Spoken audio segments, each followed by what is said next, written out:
good afternoon. Philip, how are you doing today? I'm doing very well. How are you? I'm doing good. Thanks for Good. asking.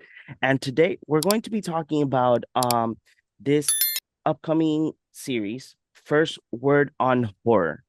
You are the director of this series, and I wanted to ask off the bat, what inspired you to bring all of these stories together with their writers and their experiences in this throughout this, if I'm not mistaken, 9 episodes series?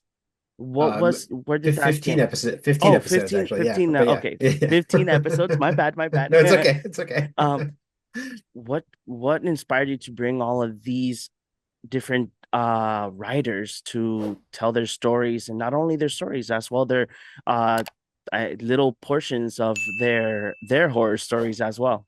Yeah. So I have always loved the horror genre and also always loved writers and writing. Like I grew up reading, Stephen King and Clive Barker and Anne Rice and among many, many others. So fast forward many, many years later, and I was friends, or I am friends with one of the authors, well, actually a number of the authors now, but in particular one of them, whose name is Laird Barron. I haven't seen his episode yet, but he's the one with the eye patch, and I knew he had an interesting life. He grew up in Alaska in the 70s, and in the wilderness of Alaska, and he raced the Iditarod, the dog race, and then he got very sick and almost died. And I thought, oh, I need to sit Laird down and make him tell me all of his stories about his life and about his writing before, just in case he doesn't recover. He's still alive, thankfully. But that experience of doing that first episode with Laird was so I thought rewarding and so interesting that I wanted to just go and meet other authors whose work I liked and get them to sit down and talk to me. It's very selfish ultimately. I just want to spend time with writers. But seriously, I think there is um especially now in this at this moment in the 21st century when we are thinking a lot about, oh, what is AI art, what is computer art, what are these things. I think it's important, and this series, it didn't start this way but it became this way as I was making it, sort of intended to be a celebration of the humanity behind you know the creation of art or the telling of stories or narrative. So and that's why we're taking these biographical interviews and intercutting them with the works of art to sort of make that point or raise that question, which is that these things came from these people. These people had these experiences. This is how they're thinking about them. Um, and so that that's yeah, that's why. And how challenging was it to get all of these authors together and then compile, the interviews, and then um getting each one, having the time to get each one's stories, and then building it up to this amazing series? So yeah, getting the authors wasn't actually that hard because I knew Laird, I knew Paul Tremblay, and I knew Stephen Graham Jones. So it's pretty easy for me to send them an email and say, hey, we're going to do this. But then it gets monstrously more complicated after that because you have to schedule everything and you have to do quite a even though I knew them personally, had to do quite a bit of biographical research beforehand to make sure I was asking questions that would have the answers that I wanted. And then the editing process took quite some time because there's a lot of massaging the interview and then figuring out how to make the story work and how to make the story work with the interview. So, but it was a really rewarding process. I never knew exactly what they were going to say in their interviews, and I never knew exactly how it was going to work with the story we had them read. So there was a lot of you know discovery and sort of aha moments as I was making it, which made it very, very fun to do. That's amazing. And what story, or what horror book or story got you into the genre? Because I know that everyone that watches horror has like that one moment that was like, yes, this is what I love. For me, I love horror because of H.P. Lovecraft. I love Lovecraftian horror. But what was your experience to get into the genre? So mine I'm gonna work my way actually to your same answer, but I'm gonna get there circuitously. Okay. I as a kid was pretty scared of horror, and then at some point, so this is a long, ridiculous biographical story, but I'm going to tell it. At some point, somebody gave me, maybe my mom, although I can't imagine why, gave me Anne Rice's book, not Interview with the Vampire, but the second one, The Vampire Lestat. So I read The Vampire Lestat, which I guess is horror, but it's, mixed with a lot of other things. And I loved that as a teenager. And I loved it so much that for a English project when I was in seventh grade, did a whole project about vampires. It was like, oh, I read Dracula and I read all this stuff. So obviously, I'm already a little bit into horror at that point. However, at some point during that process, I became aware, like there was like something I had read listed Lovecraft as an inspiration or something, and I was like, oh, what is this? What's this thing? So I went to the local Barnes and Noble. They had a copy of one of those best of H.P. Lovecrafts, and I started to read it, and I must have already had seen Evil Dead 2 at this point. So again, I'm already a little bit into horror. But when I started reading Lovecraft, I was like, oh look, it's that same book that's referenced in Evil Dead 2.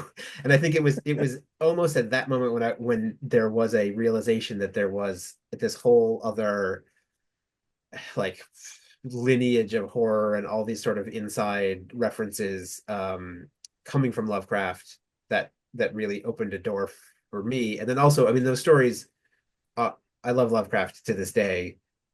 I refer to him as like one of the problematic masters. Obviously, the man had racist issues and many, many issues in his life.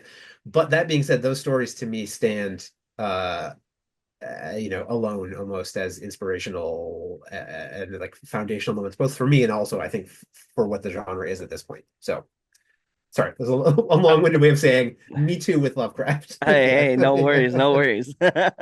And Philip, out of all these different authors, different stories, which one standed out for you the most, like in an impactful way?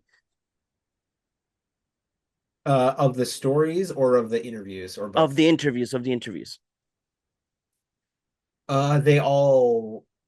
This is such a bullshit. Pardon my French answer. They all hit me in ways that I wasn't expecting.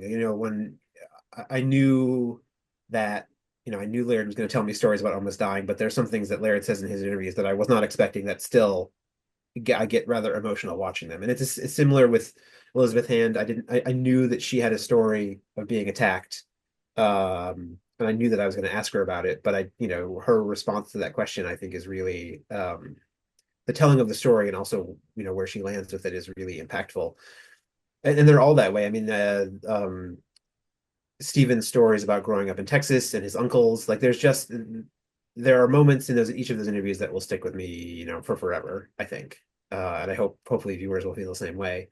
And in terms of the stories that they read, I don't know, the same answer. They're all there's great things about all of them. So No, that no, I can imagine. I can imagine.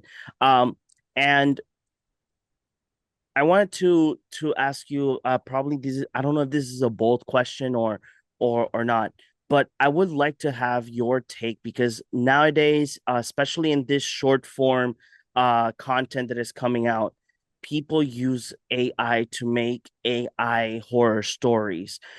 What is your take on in on like people using AI and not using their creativity to make stories? so my take on it is generally a negative take. I try to exist in a kind of ambivalent place towards AI, but my general feeling is that if you're using it as the core of your creativity, you're betraying yourself a little bit, because it's the creative work that makes you into the writer, or that makes you into the artist. Like, you have to, not that creating art has to be painful, but what I was going to say is, like, you have to bang your head against the thing to get it to be the thing that you want. Now, I know a lot of people who use AI to sort of, call it like a rough draft, call it like, oh, it's going to help me generate ideas, and I get that. I don't do that myself, but even for those people, what they're doing is they're taking this rough AI draft and then they're having to bang their head against it to turn it into the thing that they want it to be. So I guess I sort of stand in the opinion that it's the human work that makes it art ultimately. So if there's a little bit of AI in the mix, okay, but it still has to be you doing it. You still have to, again, it's the work that makes it art. It's not, you're just handing it off to an AI that's not. I don't know what the word for it is, but it's not art. Yeah, I think Yeah. that the term you might be looking for is that you can, if you use the tool as to help you out to shorten your time on being probably on a computer editing or whatnot, and or more time writing on any platform that you use to write, it's better. That's how you should use it, not make it you do all your work. Yeah, exactly. Yeah. Yeah, yeah. Yep. And Yep. while I was digging around your previous work, I've noticed that you've worked on a couple of things that were recent.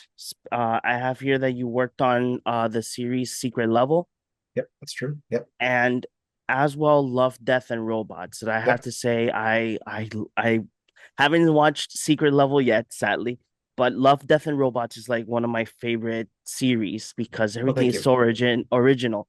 And what is your experience behind these type of projects? Because I've seen that you have written so many things, some of them that I have actually watched.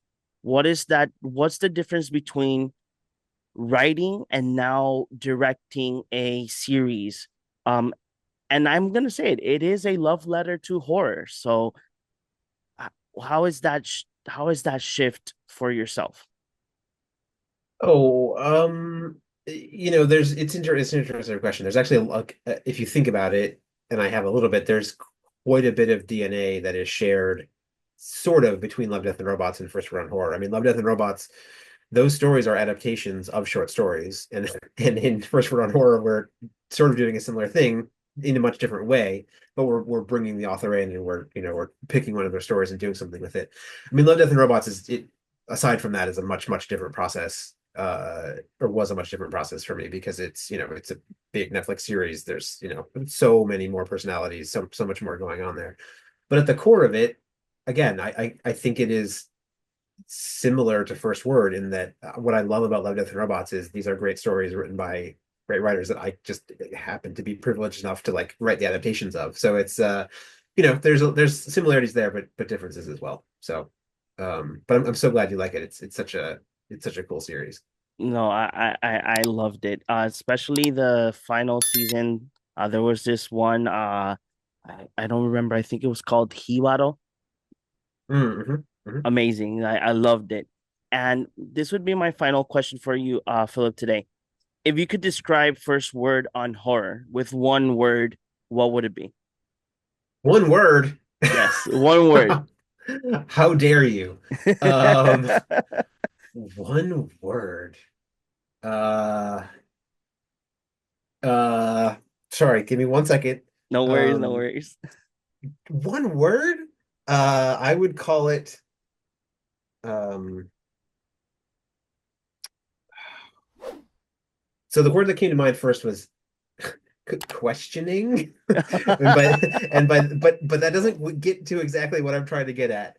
But by that, if I'm allowed to use more words to explain than one word, I mean that it's meant to be a series about questions about horror, questions about authorship, questions about the human process. But that now I broke the rule of the question because I used more words It's to okay. explain It's okay. No worries. No worries. No, Philip, it. thank you very much for giving us the time to talk about First Word on Horror and as well your previous work. And I hope to see you once again here, probably in another future project. And again, once again, thank you very much. Thank you. This was great. I appreciate it. Bye bye.